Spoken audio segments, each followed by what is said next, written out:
అంటే నేను మాన్యువల్ అకౌంటెంట్గా పనిచేసేవాడిని ఒక ప్రైవేట్ కంపెనీలో. అయితే నాకు ఎంప్లాయీగా జాబ్ పోయినప్పుడు నా పిల్లల్ని దగ్గర తీసి ఆ అబ్బాయి చదివిచ్చాడు.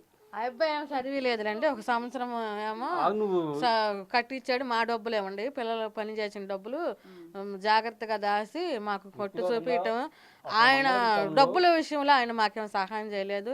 పిల్లల్ని చదివించిన విషయంలో ఆయన సహాయం ఏం చేయలేదు. మా డబ్బులు మాకే జాగ్రత్త చేసి మాకు హెల్ప్ చేశాడు. ఆయన కొంచెం డౌన్ అయిన టైం అయితే చేశారు, కానీ డబ్బులు మీరే మేమే మా డబ్బులు 100% ఇప్పుడు పిల్లలకి స్టేట్మెంట్ విషయంలో కానీ తిరిగే విషయంలో ఆయన జేబులో రూపాయి ఏమీ లేదు, అన్నీ మా డబ్బులేను. ఆయన చేసిన సహాయం వల్ల కొంచెం సపోర్ట్ ఉండి నిలిచాడు. ఆయన రూపాయి మాకేం పెట్టలేదు. ఆయన డౌన్ అయిన టైంలో మా డబ్బులు వాడుకున్నాడు 5 లక్షలు. మేము కూడా అటు వడ్డీ ఏం ఆడుకోకుండా ఇంట్లో ఉండమన్నాడని మేము వదిలేసామండి.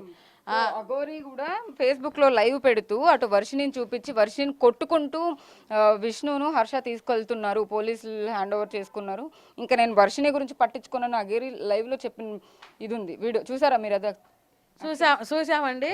ఆ పిల్ల మందుల ప్రభావంతో అలా మాట్లాడుతుందని నేను కొట్టమన్నాను. కొట్టుకుంటూ తీసుకురామని మేము చెప్పాము.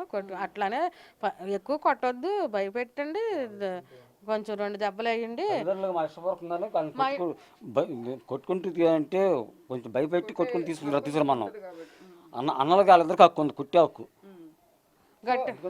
కార్లో కూడా ఎప్పుడు ట్రావెల్ చేసినా కూడా ఇద్దరు కలిసే వెళ్ళే వాళ్ళంట.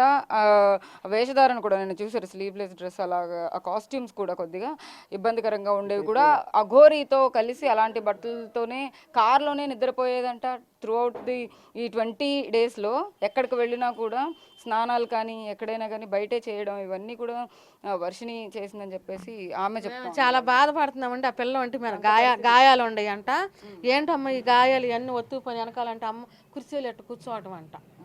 ఆ కూర్చోవటం వల్ల కూర్చోవటం వల్ల నాకు వెనకాల అవన్నీ వరుసపోయి కొట్టినట్టుగా కనబడినాయి అంట గాయాలు. కొంచెం గీసిపోయినట్టు వరుసపోయినట్టు కొట్టినట్టే ఉండయి అంట.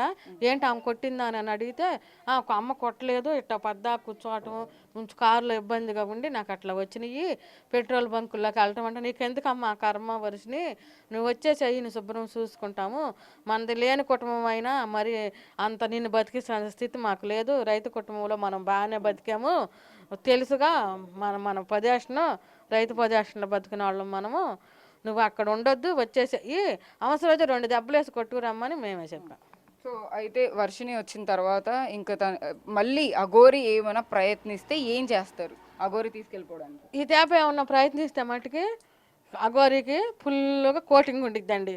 మా మనుషులను పెట్టి చేసి, అఘోరి నువ్వు మా అమ్మాయిని వదిలేసేసేసే, నువ్వు అటు ఇటు కానోడివి, నీకు ఎవరిస్తారు, నీకు నీ అవతారము నీకు, నువ్వు మా పిల్ల నీకు అవసరమా, మా అమ్మాయి ప్రయత్నిస్తే మట్టుకి నిన్ను ఏమి లేదు, ఫుల్ కోటింగ్ ఇప్పిస్తాము, నిన్ను భూమి మీద లేకుండా చేస్తాము, మా పిల్ల జోలికి నువ్వు రావద్దు, నువ్వు మా మీదకి నువ్వు రావద్దు, మా పిల్ల జోలికి వస్తే మట్టుకి నీకు మట్టుకు బాగాదు, మేము శుభ్రం నీ ఎగ్గురుండి మా పిల్ల దరిద్రం బట్టి జుట్టు అంతా ఇరబోసుకుని వాసన ఏంటి పెట్రోల్ బంకుల్లోకి వెళ్తాం, ఆ కారులో పనుకోవటం ఏంటి, ఆ కర్మ మా దుస్థితి మా అమ్మాయికి ఎందుకు తెచ్చావు, నువ్వు పడుతున్నావు, నువ్వు పడు, నువ్వు సావేదో నువ్వు సావు, నువ్వు ఇష్టపూర్వకంగా వచ్చే వాళ్ళని తీసుకెళ్ళు, తల్లిదండ్రులు ఇష్టం లేకుండా తీసుకెళ్ళి నువ్వు చేసేదేంటి, మాకు ఇష్టం, ఎట్టి పరిస్థితులు ఇష్టం లేదు, అఘోరి కాబట్టి ఇష్టం లేదు, మేము మా పిల్లలు మేము తీసుకొస్తున్నాం, మా పిల్ల జోలికి నువ్వు రావద్దు. ఎప్పుడు వస్తుంది వర్షిని? ఇంకా ఇంటికి వచ్చే సమయం ఎంత టైం పడుతుంది? మీరు ఇక్కడే మంగళగిరిలోనే ఉంటారా, లేకపోతే వర్షిని తీసుకెళ్ళి ఇంకెక్కడన్నా కానీ?